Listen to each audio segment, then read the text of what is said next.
भाऊ, पीओके में हो क्या रहा है? 25 पाकिस्तानी सैनिकों को बंधक बना लिया गया और जो प्रदर्शनकारी थे उनमें से करीब 10 लोगों को इससे पहले मार डाला गया था, जिनमें 8 प्रदर्शनकारी थे, 2 सुरक्षा बलों के जवान थे। लेकिन बात यहाँ तक नौबत आ गई कि पाकिस्तान के 25 सैनिकों को बंधक बना लिया गया। एक बात है कि ये पहली बार हुआ, ये मत भूलिए, ये पहली बार हुआ है। इसके पहले हमने पीओके में बहुत सारे पाकिस्तान के खिलाफ प्रदर्शन होते थे, ये देखा है, खबरें सुनी है। लेकिन हर बार एक होता था कि वहाँ की पुलिस हो या पाकिस्तानी प्रशासन हो, ये प्रदर्शनकारियों को पीट पीट कर भगाता था, इससे आगे कुछ नहीं होता था। हाँ, भारत के समर्थन में बोलते थे, ये था वो था। लेकिन इससे भी पहले, यानी इस सब्जेक्ट में जाने से पहले मैं आपको एक समझा दूं कि जब से श्रीलंका में कुछ हुआ, फिर बांग्लादेश में हुआ, इंडोनेशिया में हुआ या नेपाल में हुआ, एक एक बात बार बार उभर कर सामने आई कि डीप स्टेट कर रही है। अगर डीप स्टेट माने अमेरिका है या अमेरिका की खुफिया एजेंसी है या अमेरिका में बैठे सोरोस वगैरह गैंग है, तो पाकिस्तान जाकर ट्रंप की गोदी में बैठा है, तो पीओके में क्यों होगा? पीओके में कुछ उछाल हो, ये तो अमेरिका नहीं चाहता ना। तो यहां कुछ अलग हुआ है। ये डीप स्टेट जैसा दिखाई देता है, लेकिन डीप स्टेट मुझे बिल्कुल नहीं लगता। ये इस बात पर चर्चा होनी चाहिए कि हाँ, अचानक क्या हो गया, इतना वायलेंट। मैंने सुना कम से कम 4-5 लाख लोग रास्ते पर उतर आए। ये छोटी संख्या नहीं है। इतने लोग उतर कर आए तो क्या पाकिस्तान की खुफिया एजेंसी आईएसआई है उसको पता नहीं था? अच्छा, दूसरी बात है, इनको इतनी हिम्मत कहां से हो गई? आपको याद होगा 1-2 महीने पहले मैंने एक बात आपके और संजय दीक्षित के भी प्रोग्राम में कही थी कि पाकिस्तान में हमारे साथ काम करने वाले, जिसको अज्ञात भी बोला जाता है, ऐसे 1000 से ज्यादा एजेंट तैनात है। ये यहां से भेजे नहीं है, ये पाकिस्तान के ही है। पाकिस्तान ने जिनको ट्रेन किया है, बनाया है, ऐसे ही लोग हैं जो पैसे के लिए काम करते हैं, जिसको मर्सिनरी बोला जाता है। तो आपने ट्रेन किया है कि भाई पैसे देते ये ले लो, इसको मारो, उसको उड़ाओ, और जो कुछ परिणाम होगा वो तुम्हारा, तुम हमारा कोई रिश्ता नहीं। हायर करते। तो अगर पाकिस्तान ऐसे लोगों को ट्रेन करता है और पैसे देकर काम करवाता है, तो हम भी उसको हायर कर सकते हैं। ये तरीका शायद हमारे लोगों ने अपनाया है, और इसका परिणाम मैं मानता हूं कि पीओके में दिखाई दे रहा है। ये इतनी आसानी से नहीं हुआ है अपने आप। वो देखो, यही बात पिछले कम से कम 10 साल 15 साल से बलूचिस्तान में भी हो रही है, और मार मार कर उनको घर से उठा कर लेके जाते थे, पुलिस स्टेशन में टॉर्चर करते थे, अत्याचार करते थे, बेचारे मर भी जाते थे, उसका पता तक नहीं होता था। सही। आपको याद होगा। तो अचानक इनमें इतनी ताकत कहां से आ गई? जो बागी लोग हैं, बगावत करने वाले हैं, उनमें इतनी ताकत कहां से आ गई? और एक बात साफ है, चाइना चाइना ने इतना पैसा उन्होंने निवेश किया है। कहाँ? सीपेक में कुछ 67 67-68 अरब डॉलर, इतना पाकिस्तान चाइना का निवेश है। तो चाइना तो ऐसे डीप स्टेट को मदद नहीं करेगा कि जो उसका ही नुकसान कर रही है। अमेरिका, अगर पूरा पाकिस्तान का गवर्नमेंट उनके इशारे पर चल रहा है, तो अमेरिका या अमेरिकन खुफिया एजेंसी ऐसे बगावत होने में मदद नहीं करेगी। इसका मतलब साफ है कि इसके पीछे कोई और है। तो और है तो कौन है? उसका इंटरेस्ट क्या है? अब पीओके हो, बलूचिस्तान हो, जो आईएसआई पाकिस्तानी आर्मी के खिलाफ काम कर रहे हैं, उनको ताकत देने वाला सिर्फ इंडिया हो सकता है। इसमें दो राय नहीं होनी चाहिए। अब ये किस ढंग से हो रहा है, क्या हमारे लोग वहां जाकर डेरा डालकर बैठे हैं? बिल्कुल नहीं, मैं मानता। लेकिन एक होता है, इसके लिए बहुत पहले से, बहुत समय से तैयारी करनी पड़ती है। जी जी। बिल्कुल 10 साल पहले की बात है, जनवरी 2015, चाहिए तो मैं आपको तारीख बता दूं, 23 जनवरी 2015 की बात है। मुंबई में उस समय के हमारे रक्षा मंत्री थे मनोहर पर्रिकर, उनका एक भाषण था, एक समारोह था, उसमें वो आए थे और उन्होंने एक बात बताई थी कि बहुत साल पहले हमारे ही दो प्राइम मिनिस्टर्स ने हमारी खुफिया एजेंसी की कमर तोड़ दी, नुकसान किया है। और दुश्मन देश में हमारे जो डीप एसेट होते हैं, डीप एसेट का मतलब हमारे तगड़े एजेंट होते हैं, सही। जो रहते हैं वहां लेकिन काम हमारे लिए करते, उनको डीप एसेट बोला जाता है खुफिया भाषा में। तो हमारा अब उस वक्त तो बड़ा बवाल हो गया। क्या बवाल हो गया कि भाई ये नेहरू और इंदिरा जी पर बोल रहे हैं। बिल्कुल नहीं था। मीडिया में जो बवाल हो गया, क्योंकि जो बीजेपी के मिनिस्टर है, आरएसएस के है, तो ये नेहरू खानदान को गाली देगी। लेकिन उन्होंने जो दो प्राइम मिनिस्टर का उधर रेफरेंस दिया था, वो थे मोरारजी देसाई जिया के समय के, और फिर इंदर कुमार गुजराल। जी हाँ। मोरारजी देसाई ने उनको जो खुफिया एजेंसी से इंफॉर्मेशन मिली थी, वो कारण ना होते हुए भी जिया से शेयर की थी, जो परमाणु भट्टी के बारे में थी। और वहां से ढूंढ ढूंढ कर हमारे एसेट जो थे जिया ने मार दिए थे।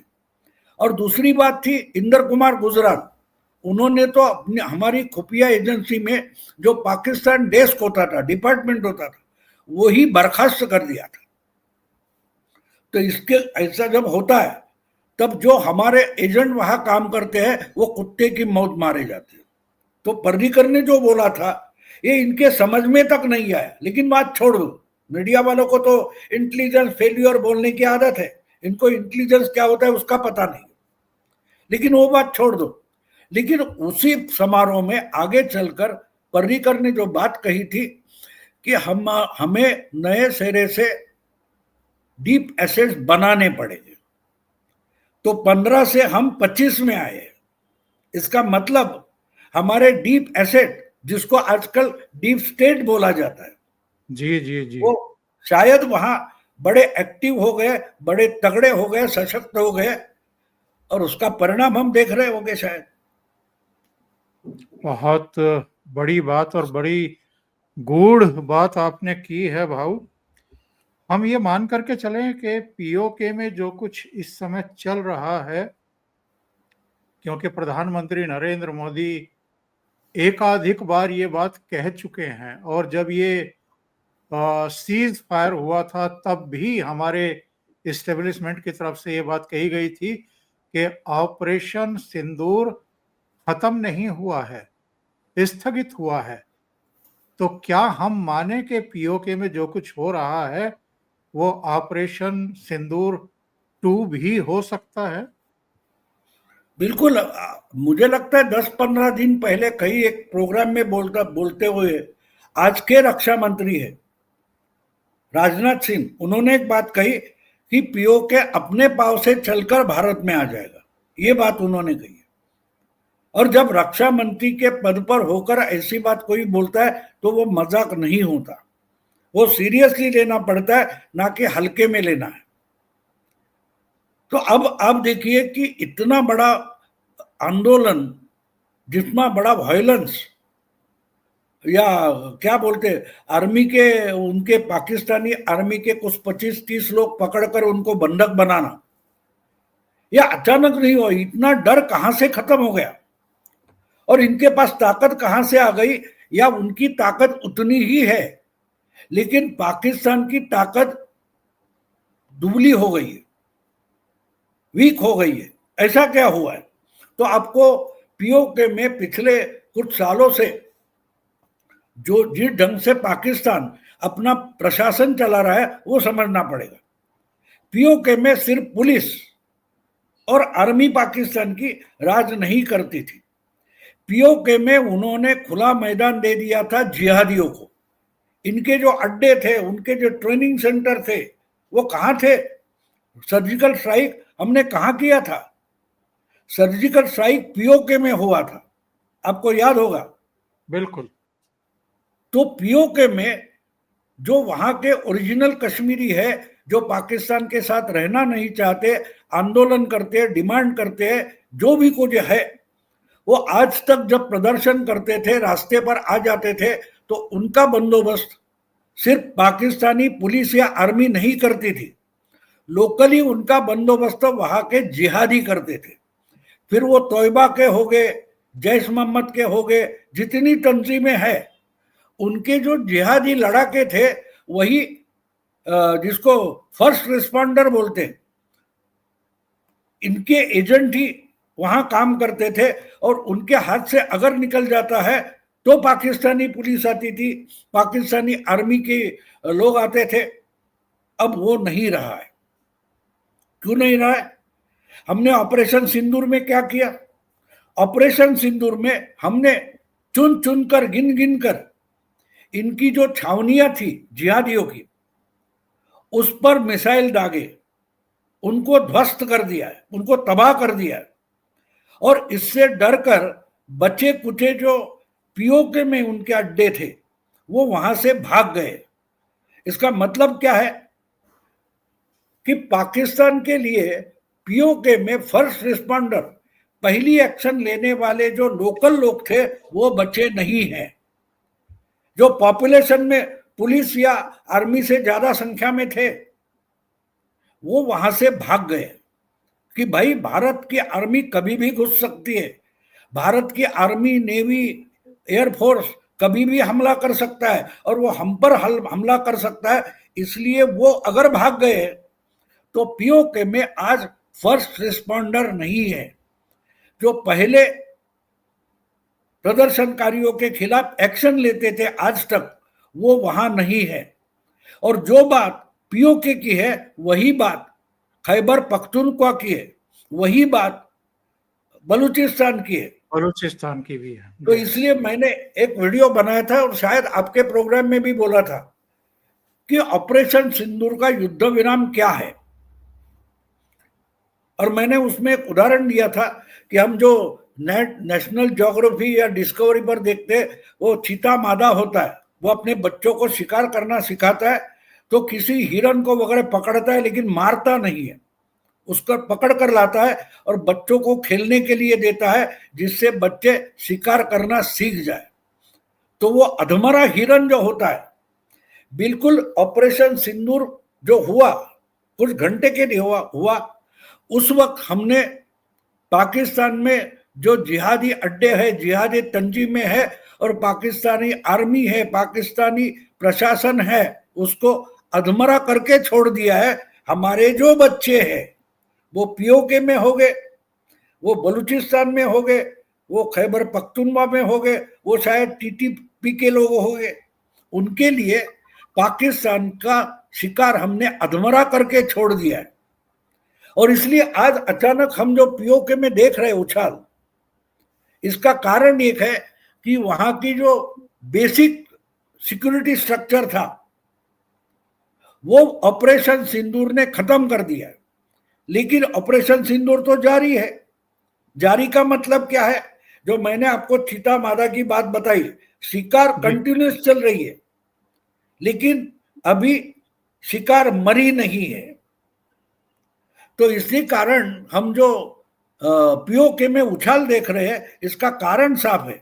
अब दूसरी बात यह है कि ऐसी जो एक्शन होती है उसमें क्या क्या करना है। आपको याद होगा नेपाल में 2 दिन की हिंसा हुई, लेकिन 2 दिन की हिंसा में पिन पॉइंटेड टारगेट किए गए, पार्लियामेंट जलाया गया, प्रधानमंत्री का निवास जलाया गया, राष्ट्रपति भवन पर हमला हो गया। ये पिन पॉइंटेड होते हैं। अब देखिए, पुलिस को बंधक बनाया गया, देखते देखते लाखों लोग नीचे आ गए, घर से निकल कर आ गए, और इतने लोगों पर गोली चलाना मुश्किल था। बिल्कुल। तो ये गोली चलाएंगे नहीं, लाठी भी उठाने को डरेंगे, ये मालूम था। इतने में उनको पकड़ लिया, बंधक बना दिया। तो ये पिन पॉइंटेड एक्शन लगती है, और इसलिए मुझे लगता है कि एक अलग डीप स्टेट पीओके में, और पर्टिकुलरली पाकिस्तान के 3 जगहों पर काम कर रहा है। एक है बलूचिस्तान, दूसरा है खैबर पख्तूनवा, और तीसरा है पीओके। बलूचिस्तान से शुरू हुआ, वो आगे बढ़ा। देखो, बलूचिस्तान में पहले से थोड़ा थोड़ा चल रहा था, लेकिन ऑपरेशन सिंदूर के बाद उसमें बड़ा उछाल आ गया। यानी आर्मी के जो ट्रक्स आते हैं, गाड़ियां आती है, उनको पकड़ कर लूटा जाता था। अब उनको नंगा कर कर भेज रहे वापस। पाकिस्तान के आर्मी में जिसको ट्रांसफर किया जाता है बलूचिस्तान के लिए, वो नौकरी छोड़ देता है लेकिन जाता नहीं। वही बात आज तक 3 बार खैबर पख्तूनवा में पुलवामा जैसी 3 घटनाएं हो चुकी है। तो बलूचिस्तान के बाद खैबर पख्तूनवा में हो गया, और अब अचानक वही बात पीओके में हो गई। तो ये भी डीप स्टेट है, लेकिन ये अमेरिका का डीप स्टेट नहीं है।